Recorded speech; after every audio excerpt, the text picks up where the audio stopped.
ជួយសួរបងប្អូនអរគ្នាតកាត់ទស្សនាជាបន្តទៀតទាក់ទងនឹងការយល់សប្តិ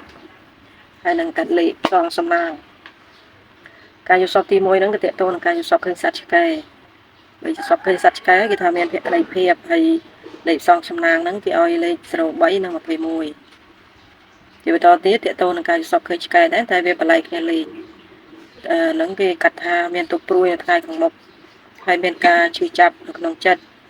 ទាក់ទងនឹងលេខផ្សងសំណាងគេឲ្យលេខ03ហើយនឹង33ហើយយល់សប្តិបន្តទៀតគឺឃើញសត្វឆ្កែពើស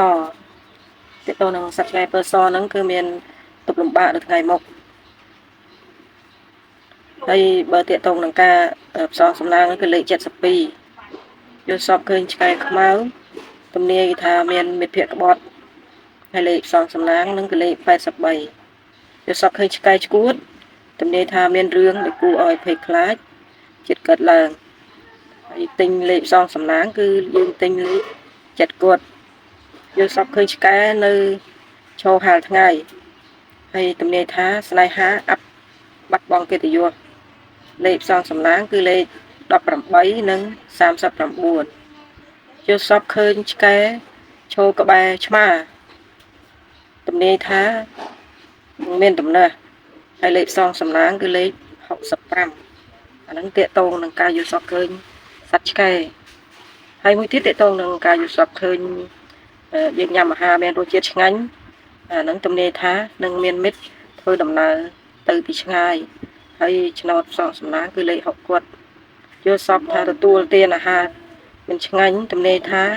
នឹងបានដំណឹងអាក្រក់ហើយលេខផ្សងសំណាងហ្នឹងគឺលេខ07និង09ទាក់ទងនឹងយល់សប្តិមួយទៀតគឺឆ្នោតជាតិបើឃើញយល់សប្តិថាយើងទិញឆ្នោតជាតិលេខច្បាស់មួយហើយជោគជ័យជ័យជំនះ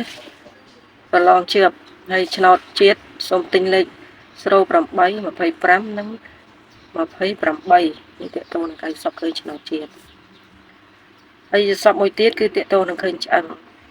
ការយល់សប្តិឃើញឆ្អឹងទំនាយថាមានទុកលំបាកបើទិញលេខផ្សងសំណាងគេឲ្យទិញលេខ32និង53ចា៎បងប្អូនទាក់ទងនឹងការកាត់សុបិនមកដល់ទីបញ្ចប់ហើយបងប្អូនបើមានបងប្អូនស្បសុបិនឃើញអីអាចខមមិនក្រោមវីដេអូខ្ញុំនឹងលើកសុបិនបងប្អូនមកបកស្រាយជូនអញ្ចឹងទាក់ទងនឹងការកាត់សុបិនមកដល់ទីបញ្ចប់ហើយសូមអភ័យទោសសម្រាប់ការដែលមានកម្លេងរំខានពីខាងក្រៅបងប្អូនអរគុណច្រើនចា៎ជម្រាបលា